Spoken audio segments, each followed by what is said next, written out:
what you expect. She just caught a glimpse of you. She saw that you are somebody.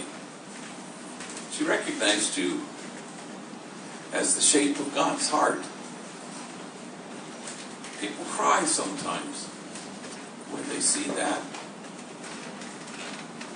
And suddenly kinship so quickly, two souls feeling their worth, 34,000 feet, gang member, flight attendant, exactly what God had in mind.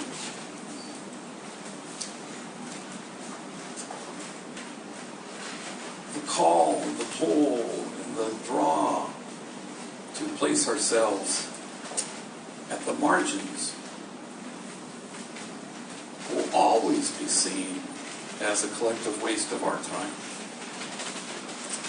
But in this place in which you say it is a waste, there will be heard again the voice of mirth, the voice of gladness, the voices of those who sing. And so go ahead, make those voices heard. For the vision still has its time, presses on to fulfillment, and it will not disappoint. And if it delays, wait for it. Thank you very much.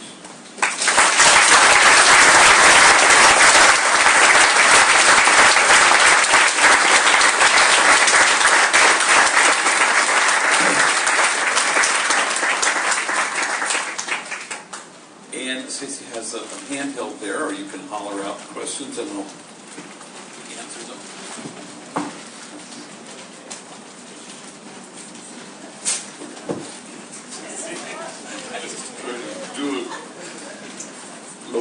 Says, yes, ma'am. I wonder what you regarded as the most dangerous and most difficult to deal with gang in LA, MS-13, or do you have any particular groups you consider intractable, unreachable, or are they all? The Cardinal of Los Angeles. No, I'm just kidding. I'm far away from home. I can say what I please. I don't believe a lot of that stuff. I was talking to somebody yesterday about, there's some book out about this is for Mara Salva Turuchan. And again, it's the story of this one story that's been written in LA Times, New York Times, Washington Post. Each time, it's never new reporting. It's the one most horrible incident about a woman who was going to testify. She was pregnant, she was killed. It's clearly an aberrational moment in the life of gang activity. But then it's portrayed as normative. And I don't think much is served if we sacrifice truth for the whole truth. So, I don't know. 95% of all gang members want what the homies and the homegirls have at Homeboy Industries, which is a life. In psychological terms, what we're dealing with here is what they would call a disorganized attachment. You know, that's what a gang member has to deal with. Mom was frightened, or mom was frightening. And you won't know how to calm yourself down if you've never been sued. And that's sort of what happens at Homeboy Industries in a nutshell. It's attachment repair. It's unconditional and it's accepting. And you put up with a lot. And you don't get distracted by the language of folks acting out and occasionally getting in your face. And at the end of it, what happens is you have, they can emotionally regulate, and they can become socially related, and they have access to their own autobiographical memory, and they learn to develop kind of self-reflection and examination, and their own narrative. And then they discover resilience, and then they move on.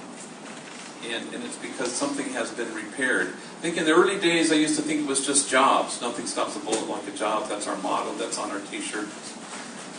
And thinking that did about 85% of what needed to get done.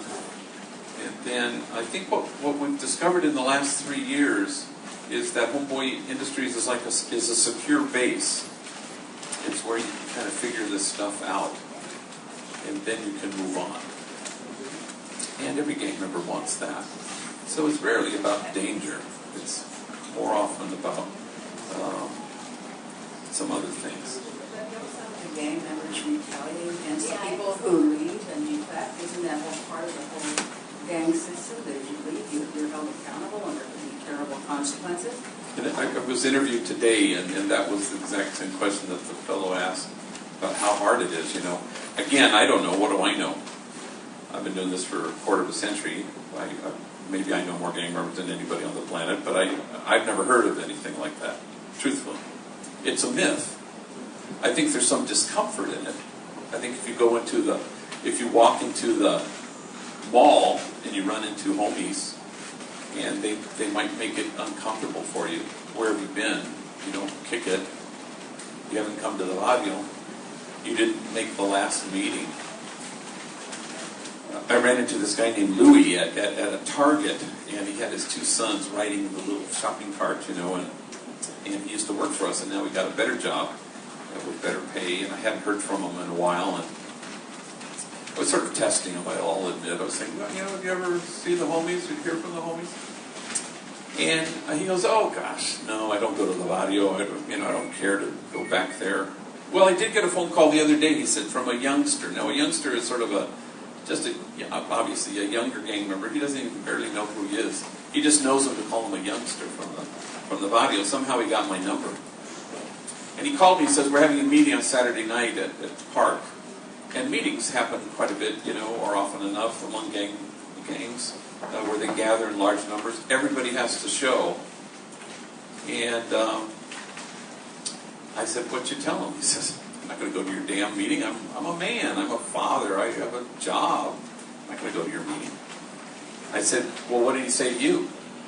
He called me a punk, which is really quite strong. And I said, well, what'd you say to him? He said, if I was a punk, I'd be going to your meeting.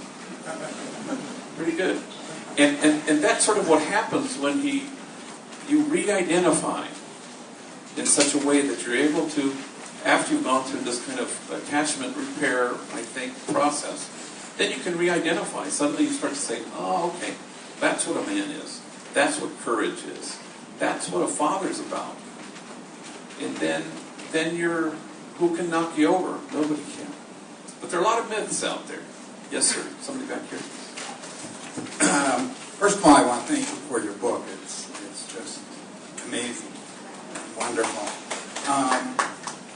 Now, I've heard you say on previous occasions that you're not a franchise and you're not about trying to replicate your program all over the country.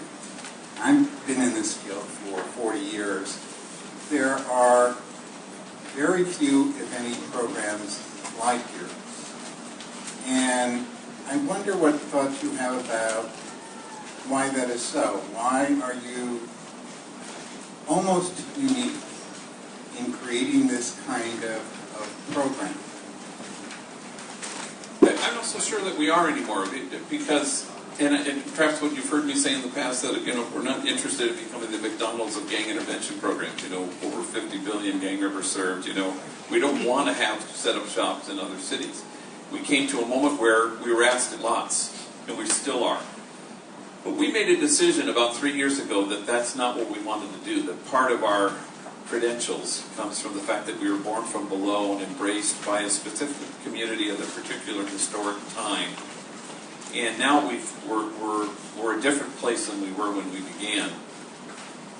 And we serve the whole county of Los Angeles. There's not a zip code in LA County that has a gang whose members haven't found their way into our office to get some help. So what we've decided to do instead is what we call technical assistance. I just had 2 homies come back from Pritchard, Alabama. We've had delegations go and come back and forth, Spokane, Chicago, Wichita, Denmark, Uruguay. So folks have come to us and we go to them.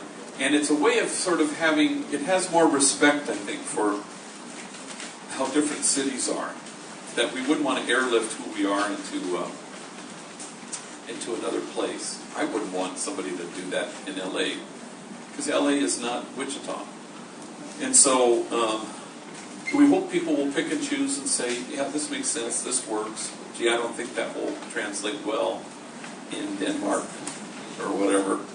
You know, so that's become sort of a thing that we do now, that we have some intentionality around, where we kind of, you know, have if you're going to give us 5 days, here's what we'll teach you. We haven't gotten to the point of charging yet. I know Jeffrey Canada in the Harlem Project, if you come to visit, it's a whole presentation, and we don't feel like, I don't really want to do that, frankly, but maybe we will someday, especially because finances are bad, and we've really been struggling.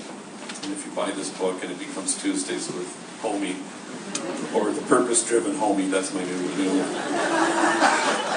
So, and then we keep our doors open. So, let me just say something about the book. There's another book called G-Dog and the Homeboys by Celeste Fremont. And she was a reporter who kind of hunkered down and lived in the projects for a long time. And so when this book arrived, you know, it arrived several weeks before the actual launch date, and my magnificent editor Hillary was here, got all these nice people to say nice things about the book, you know, Anne Lamott and Marion Wright Edelman, and it has Jack, I'm blanking out. Yeah, Jack Cornfield, who's just wonderful and a great author, and I recommend him to you. And he says all these adjectives that I will spare you for the moment. But the second paragraph, he says, Father Greg, the Gandhi of the gangs. Well, I have homies in my office, and this has arrived in the mail, and homies are looking at it. And one of the homies there is a guy named Pasquale, who grew up, you know, Paskey grew up in Elisa Village, but went on, a gang member and stuff. But then he went on and got a degree at Cal State Northridge, and runs our parenting class. And again, part of his job description, apparently, is to bring me down a notch. So he reads this and goes, Father Greg, the Gandhi of the gangs, like that. Well, the next day he emails me, and he says, here's a blurb for your book. This book is astounding. Father Boyle is the Sarah Palin of the gangs. In fact, he can see Mexico from his back porch. I thought that was so clever, you know. I'm still trying to get it on the paperback edition, so please tell me that it has to be included. So, any another question? Yes, sir. Yes. I'd like to ask, well, both when you were starting and I guess as you go on, how have you dealt with the race issue? Sometimes I and others, I guess, who I went to college with, it was often the case of a lot of young, good-intentioned, white, upper-class people going to work in lower-class, black and Hispanic neighborhoods. And I speak Spanish, which has helped me to get in and become a little more able to mingle in neighborhoods that perhaps otherwise I might not be as welcome. But I do wonder how you've managed with the race issue and how that figures into your work. It's funny, because when you started to say the race issue, the only thing I thought of was the fact that we were sort of born in an almost exclusively Mexican-American community. We had one African-American set of East Coast Crips, but they had moved out of the projects pretty early on in especially under the Bill Clinton 3 strikes and you're out, people started to get evicted from public housing. And so there was this, then we moved to our second location, and we had folks who were, it was 99.9% Latino gang members. So, and our place is not for those who need help, it's only for those who want it. So you have to walk through the door, so we don't coerce anybody or strong-arm anybody. And so Latinos, Mexicanos were the only ones walking. This is what I thought your question was about. Now I see it's about something else. But for me, it's kind of more urgent, because we never wanted the reputation that said you only help Mexican gang members. Then we moved to our current location. We've been there for 3 years, and now it's quite wonderful. I mean, it's quite a mix of African American and Mexican, Latino, Asian. It's kind of a United Nations kind of deal. And so when you say race, that's the only kind of tension I care about, because it's so can be so problematic in the prisons, and you don't want it to be carried out over into the streets. And